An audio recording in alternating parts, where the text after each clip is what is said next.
disrespect, the discrediting, and this was the essence of it, because I'm just not sure what Tom Brady did wrong last night. So, Shannon, before I look at the QBRs, and for those who don't get this, it's 0 to 100, and it's a formula. There's some subjectivity within the formula because it takes a human being to say that happened, that didn't happen, but it tells the whole story of how the quarterback played. So I'm going to, again, repeat what my friend, the great Jarrett Bell, wrote in USA Today. He called it an ugly win for the Buccaneers and said the Bucs had 4 turnovers, 11 penalties, high for them, and at least a half dozen drop passes. I didn't see that many, but I saw enough to know that QBR should take that into account. So I always try to guess, what will the QBRs be for the two quarterbacks? And I thought it was such a classic battle between the two quarterbacks that I thought both would be very high. I thought it was possible Dak would equal Brady, but I thought Brady might be a tick higher than Dak, just because I couldn't think of anything Brady did wrong in the game.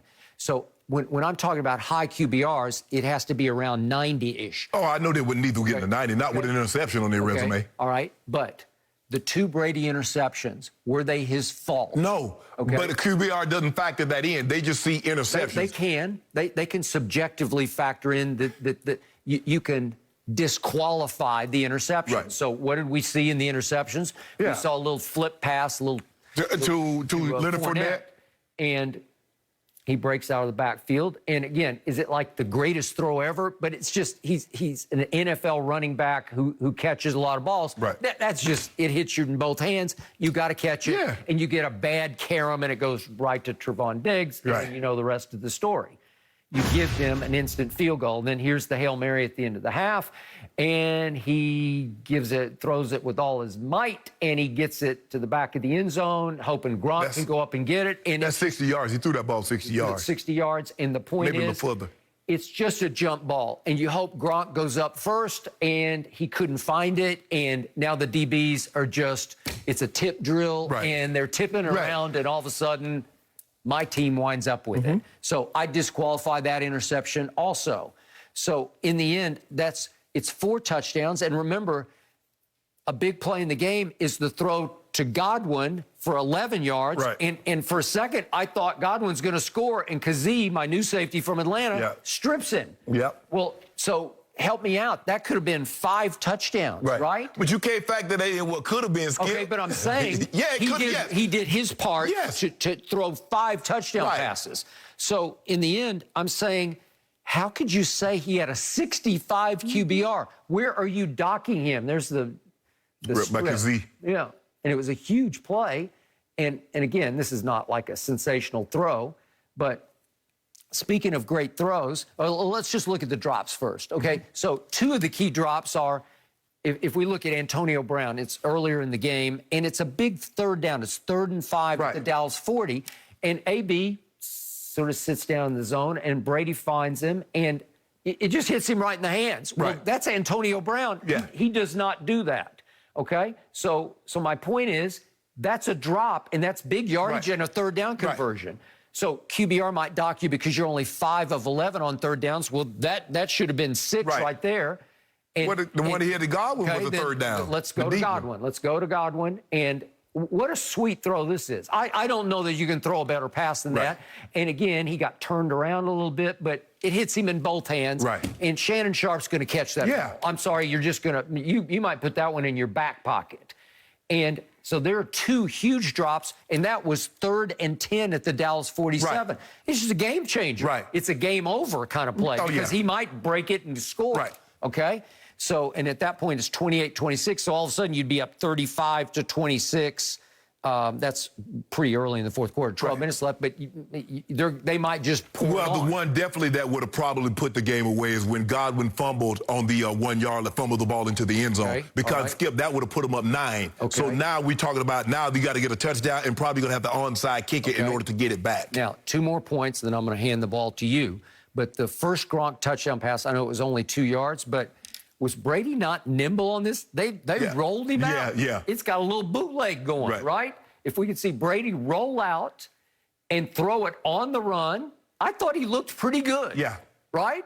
He looked pretty mobile for him. He got a knee brace on, Skip. Okay, all right. I thought the knee was, he felt so comfortable he ain't gonna read the knee. All right, but is it a sleeve or a brace? No, he got the brace. You see it on his left leg? Is it the brace? Yeah, I he guess got the brace. Okay, all right. That's a good point that you make, because he said he was going to take it off and feel completely free. No, Skip, he had it on too long. Okay. I'm going to remind you, he had off-season knee. It's reconstructive surgery. It ruptured. He had a ruptured medial collateral ligament. So my point to you is, how many, we see NBA players that they miss a big part of the next year. Like Kawhi, we're saying, is he going to come back by March or April? Well, Brady came all the way back, and it looks like he's moving pretty well. So I'm going to give him high marks for that pass. And then how great, what are you doing? I was just trying to, I was trying to, it's probably like 6 or 7 months. Okay. That he had. I think it's March. Yeah, it's February, right? Yes, he had it right after the parade. The boat parade, right? And he said he got COVID right off the parade, so he probably had to quarantine for a while before he could have surgery. Correct. But it's a pretty quick turnaround as they go. And I know he's just a quarterback, but he looked like he was moving pretty well. Okay, then the second touchdown pass to Gronk. This is 6:28 left in the third quarter.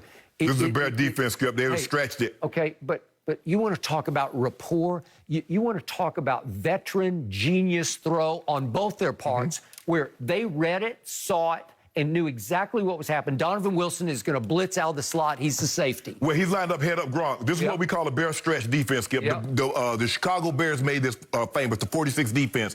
So when they got Donovan Wilson lined up head up over Gronk, they got D-Law outside. Brady knows one of those guys is going to come, and one of those guys are going to cover Gronk. So what Gronk does, he turns like he's going to block D-Law. D-Law's going to get ready to come, and then he takes off. Not Gronk. Because he had to read it too. But you trust that he's going to read it. And then look at the throw Brady makes off his back foot with the safety in his face, and he got knocked down on the play. Donovan Wilson knocked him down, as you can see. And to get enough juice on the ball to get it there off your back foot. That's a zero coverage play. There's nobody in the middle field. Everybody's locked up. Well, now it's up to DeMarcus Lawrence to run with Gronk, and he can't. Plus, Skip, he's at a disadvantage because what? He's already lined up on the outside. So once Gronk fakes at him, and he's like, okay, I'm going to go blitz now. I'm a bull, Gronk.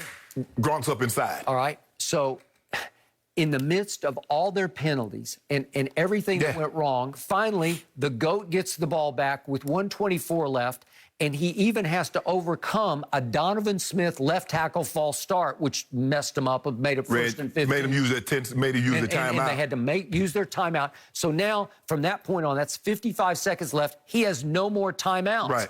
And he goes to Gronk. Again, he goes to Old Faithful. And by the way, you realize Cameron Brate and O.J. Howard are really good, and they didn't even get in the game. Right? Here's to Gronk for 6. He can't run like he once could, Skip, but he still can catch the ball. How trustable is he? This is pretty good run after catch, I got to tell you. And my safety took a hit on that one. So the point is, he goes to Gronk, and then obviously the next one's to Godwin, and then it's ball game. But did you see what Brady did? Even more, a little more new genius twist to this, to the plot, where at the end they're out of timeouts, but they have it 1st and 10 at the 18, but they need to kill some clock.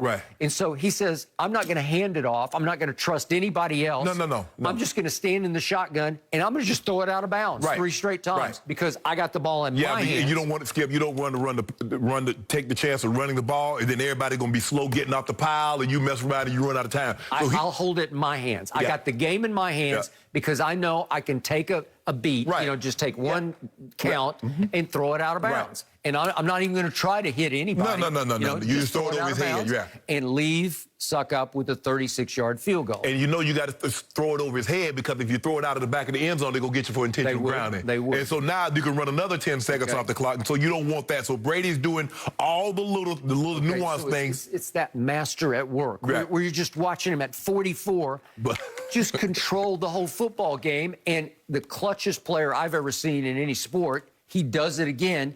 Now, what's not to like about that body of work over 4 quarters? Yeah, man, you just told me, now you know how I feel about Tom Brady. I know how you feel about QBR. You still feel the same about it? Now, I've been trying to tell you for years. I say, Skip, this is some bull jive. Because we've seen guys play really well and get 65, 70s, and all of a sudden we see guys not play so well and they get 85. And I'm like, how? That's what I don't like about it, Skip. And they still don't. If you tell me the formula in which you use in order to come up with the numbers, then I'll have a better understanding. But because you're in a dark room and you're like, okay, yeah, I think this is this. I'm like, well, hold on, wait a minute. Now, Skip, I don't believe Brady should have had a 60. 62, 65, whatever. 65. If he'd have had a low 70s, I could have dealt with that. Because by the way, Dak was 74 to 65. Right. Go ahead. Not because he did have 2 turnovers. Brady, and I don't believe, like I said, the second turnover, give me those all the time because he's trying to make a play and he ain't checking it down, worried about his stats. He ain't worried about his QBR. Nope. He ain't worried about his completion percentage. But no, I've been told you that, Skip. Plus, he had 3 touchdowns and 5 red zone trips. He had set up the game-winning field goal. He had a fumble at the 1-yard line by Godwin. I believe he did because Godwin dropped 2, yep. AB dropped 1, Leonard Fournette dropped 1, and Mike Evans dropped 1. So that's at least 5, Skip, off the top of my head without even looking at it. Okay. And finally, you want to talk about a throw? We haven't looked yet at the one to AB with 2:45 left in the